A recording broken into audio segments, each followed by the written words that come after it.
उत्तर प्रदेश में इस साल 2027 के सियासी दंगल की बिसात अभी से बिछनी शुरू हो गई है। लखनऊ में बीजेपी ने एक ही दिन में 3 बड़ी बैठकें कर अपने इरादे साफ कर दिए हैं। बीजेपी नेतृत्व ने साफ कह दिया है कि अब वक्त कम है और सभी नेता चुनावी मोड में आ जाए।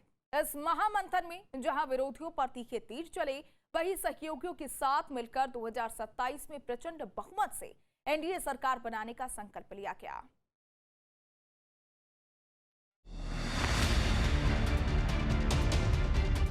मिशन 2027 को फतेह करने के लिए देश के सबसे बड़े सूबे उत्तर प्रदेश में बीजेपी ने अपनी चुनावी तैयारियों का गियर बदल दिया है। राजधानी लखनऊ के एक 5 सितारा होटल में बैठकों का ऐसा दौर चला जिसने सूबे की सियासत में हलचल तेज कर दी। बीजेपी नेतृत्व ने साफ संदेश दिया कि अब आराम का वक्त नहीं बल्कि जनता के बीच में जाने का समय है। पूरी तरह से भारतीय जनता पार्टी अपने आप को चुनाव के मैदान में और हम सुनिश्चित करेंगे कि उत्तर प्रदेश को जो उत्तम प्रदेश का बनाने में एनडीए के सभी दलों ने मिलकर काम किया है और हमारे नेतृत्वकर्ता माननीय प्रधानमंत्री नरेंद्र मोदी जी, माननीय मुख्यमंत्री योगी आदित्यनाथ जी जिस सेवा के भाव से जनता के बीच में काम किए हैं, मुझे पूरी उम्मीद है 2027 के चुनाव में हम प्रचंड बहुमत की एनडीए गठबंधन की सरकार बनाएंगे। लखनऊ पहुंचे बीजेपी अध्यक्ष नितिन नबीन ने एक ही दिन में 3 अहम बैठकें की। सांसदों, विधायकों और संगठन के पदाधिकारियों को साफ संदेश दिया गया कि केंद्र और प्रदेश सरकार की उपलब्धियों को घर घर तक पहुंचाएं। बीजेपी अध्यक्ष नितिन नबीन ने 2 टूक कहा कि चुनाव सिर्फ सरकार के काम पर नहीं बल्कि जनप्रतिनिधियों के अच्छे व्यवहार, जनता से सीधे संवाद और कार्यकर्ताओं के साथ तालमेल से जीते जाते हैं। सभी सांसदों और विधायकों को निर्देश दिया गया कि वे अपने क्षेत्रों में जाएं और जनता की समस्याओं का तुरंत समाधान करें। इस महामंथन के बाद बीजेपी नेताओं के हौसले बुलंद दिखे। डिप्टी सीएम केशव प्रसाद मौर्य ने तो साल 2047 तक देश और प्रदेश में बीजेपी सरकार रहने का बड़ा दावा ठोक दिया। इसके साथ ही उन्होंने समाजवादी पार्टी के अध्यक्ष अखिलेश यादव पर तीखा हमला बोलते हुए विपक्ष पर जनता को गुमराह करने का आरोप लगाया।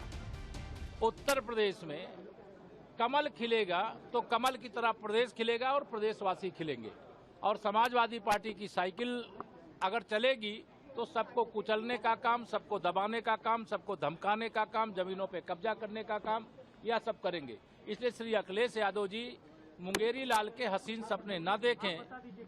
विकसित भारत और विकसित उत्तर प्रदेश यानी 2047 अभी 21 साल और समाजवादी पार्टी सत्ता के इर्द गिर्द भी दिखाई नहीं देगी।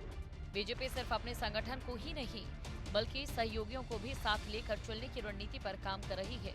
इसी कड़ी में एनडीए के सहयोगी दलों के साथ भी अहम बैठक हुई। एसबी अध्यक्ष ओम प्रकाश राजभर और निषाद पार्टी के संजय निषाद ने बीजेपी अध्यक्ष से मुलाकात कर आगामी चुनावी रणनीति और संगठनात्मक समन्वय पर चर्चा की।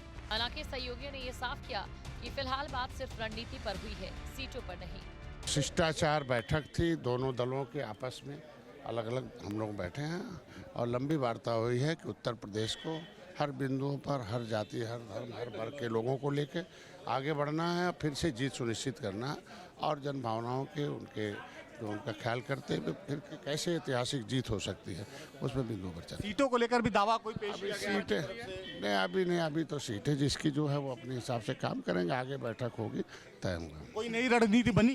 रणनीति यही है कि आगे हम सब एक होकर किसी भी प्रकार का तालमेल मिलाकर काम होगा। पहली बार माननीय नितिन नवीन जी राष्ट्रीय अध्यक्ष भारतीय जनता पार्टी पहली बार यूपी में आए हैं और जो एनडीए के घटक दल हैं अपनी पार्टी के नेताओं से मिल रहे हैं और एनडीए के जो घटक दल हैं सभी चारों दलों से मुलाकात किया है। मुलाकात के बाद आगामी 2027 की चर्चा, जो चीज़ें धरातल पे हैं उसको अवगत कराया गया। जैसे एक सर्टिफिकेट बनाने का गुण खरवार जाति का है, काफ़ी लोग परेशान हैं, उस पर चर्चा हुई है और 27 में हम 17 से ज़्यादा सीटें जीतें उसके लिए चर्चा हुई है। साफ है कि बीजेपी ने समय रहते अपने तरकश के तीर दुरुस्त करने शुरू कर दिए हैं। भीतर खाने की कमियों को दूर करने और सहयोगियों को एकजुट रखने की एक कवायद ये बताती है कि 2027 की जंग बेहद दिलचस्प होने वाली है। Team news street. आपके मोबाइल पर तुरंत आएगी ब्रेकिंग न्यूज। स्क्रीन पर सबसे पहले दिखेगी बड़ी खबर, देश दुनिया की हर खबर एक जगह। अब आपके मोबाइल पर तुरंत फटाफट इंस्टॉल कीजिए न्यूज़ नेशन ऐप और रखिए खुद को अपडेट।